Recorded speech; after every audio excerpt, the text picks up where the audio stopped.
Naniniwala tayo doon sa kasabihan na habang may buhay, may Pag-asa. habang may buhay, may Pag-asa. habang may buhay, may Pag-asa. pagsubok. Dahil tayo katiwala ng Diyos, binibigyan din niya tayo ng iba't ibang klase ng pagsubok.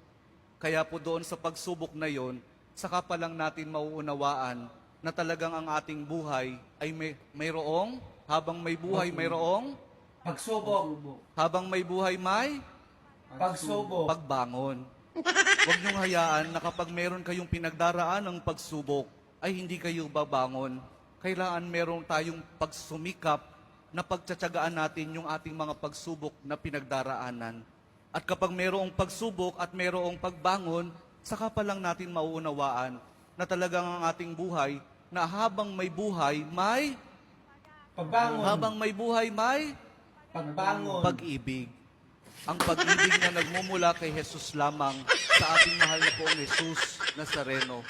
Dahil doon, kapag naunawaan natin itong mga bagay na ito, na habang may buhay, may pagsubok, may pagbangon at may pag-ibig na nagmumula lamang kay Jesus, saka pa lang natin mauunawaan at matatanggap na talagang habang may buhay, may